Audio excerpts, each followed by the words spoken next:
अगले दिन ठाकुर जी सवेरे उठे और देखने लगे यशोदा मैया देख तो नहीं रही, और ठाकुर जी चुपचाप गए महाराज जहां पर सारे मक्खन दूध दही रखे, वहां पहुंच के गौरस भंडार में। और गौरस भंडार में एक मटकी के ऊपर से ढक्कन हटाए करके जैसे ही ठाकुर जी ने हाथ बोर के पानो प्रारंभ किया, सामने एक खंबा था, उसमें मणि लग रही थी। आज पहली बार 3.5 वर्ष की आयु में ठाकुर जी ने अपना प्रतिबिंब देखा।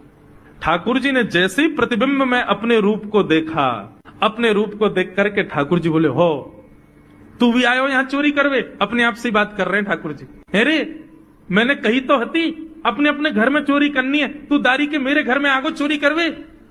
ठाकुर जी अपने प्रतिबिंब से बात कर रहे हैं। अब गौरस भंडार में ठाकुर जी की आवाज गूंज रही थी और वो गूंजते हुए रसोई घर में जा रही थी। रसोई में मैया ने सुनी, बोले ये लाला कहां से बोल लो है? उठ गयो कन्हैया, मुझको पतो भी ना चली, नूपुरन की आवाज ना आई।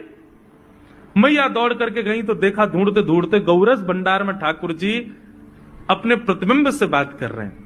कितनी सुंदर झांकी है ठाकुर जी की। ठाकुर जी मक्खन पा रहे हैं। बोले अच्छा अब आ तो गयो है यहाँ पे, लेकिन सुन चुपचाप चोरी करके भाग जाइयो, मेरी मैया बहुत मारेगी तोकू। बाकू यदि पतो चल गई तू चोरी कर रहा है तोकू उखलते बांध देगी, मेरी मैया बहुत मारेगी।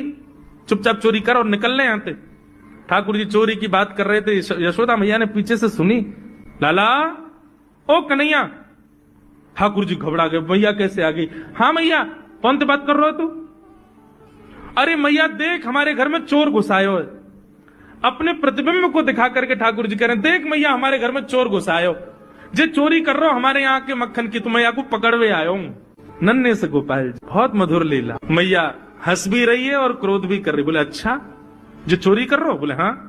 चल याकू तो मैं पकड़ लूंगी, लेकिन जे बता तेरे हाथ में मक्खन कैसे लगो? तू तो याकू पकड़वे आयो ना। अब मैया याकी मैं कहा बताऊं, तेने मेरे हाथ में पद्मराग के ऐसे ऐसे बढ़िया कंगन पहना रखे हैं, कड़ूला पहना रखे हैं सोने के। जब मैं धूप में निकलूं ना तो धूप की किरण से मुंह को बहुत जलन है जाए हाथ में।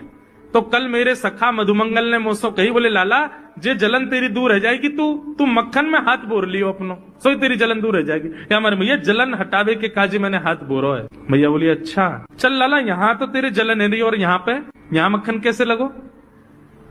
ठाकुर जी बोले मैया मैं अपनी जलन दूर कर रहा हूं। इतने में जन कहां एक मक्खी आके मेरे मुंह पे बैठ गई। बाकू उड़ावे के काज मैंने जैसे मुंह पे हाथ किया सो मक्खन मेरे मुंह पे लग गो। मैया बोली लाला तू चोरी भी करन लगो और अब झूठ भी बोलन लगो मुझसे। ठाकुर जी ने ग्वाल वालों से कहा भैया मिशन फेल हो गया, घर में तो चोरी नहीं कर पाए हम।